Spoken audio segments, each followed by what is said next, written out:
Okay, so yeah, basically on this episode, you saw Ramsey facing Charlie from my team.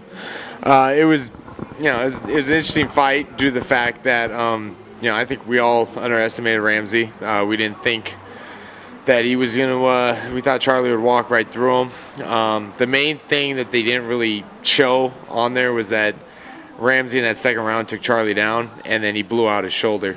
So that's why he wasn't able to stop that choke, and that's why Ramsey basically got the choke right in there and lost the fight. So when Dana White was like, "Hey, it looked like he just gave up," it's just because his arm was completely immobilized.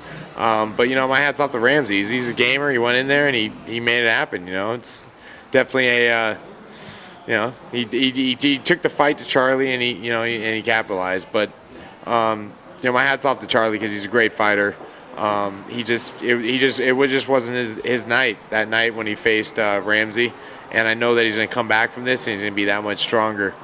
Also on the episode we saw the bond between Charlie and Chuck O'Neal, and they were friends before the show, and luckily they were able to get on the same team. And Chuck came in as an alternate, and he's a game fighter, great guy, and him and Charlie were able to work together.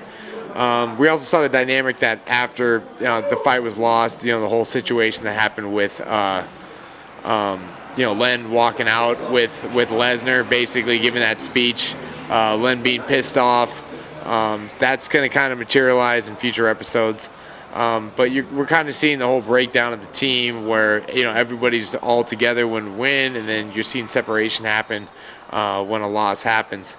The other thing you kind of see preluded to the next episode is people still think I'm a spy. They still think I'm like this secret double agent. I'm like leaking information to Dos Santos' team. So things are definitely going to heat up. Fights as the season progresses are going to get better and better, and the drama is just going to, basically escalate from there. But overall, I think that this episode really showed Ramsey, and what he's capable of and how great of a fighter he really is. And also, it also shows, Charlie, he just, like I said before, it wasn't his night. And Charlie's really, my hat's off to him because he's one of the most experienced guys I think that was on the show, had the most amount of fights, and he's very well-rounded. And the performance that he showed in that fight, Charlie's a very good fighter. It just wasn't his night, and unfortunately, he wasn't able to make it happen. But Ramsey, he took the fight to him and capitalized. All right, thanks, Chris. Oh, and then also, I would like to thank Dave and his cast with TVideoTours, doing everything from real estate to weddings.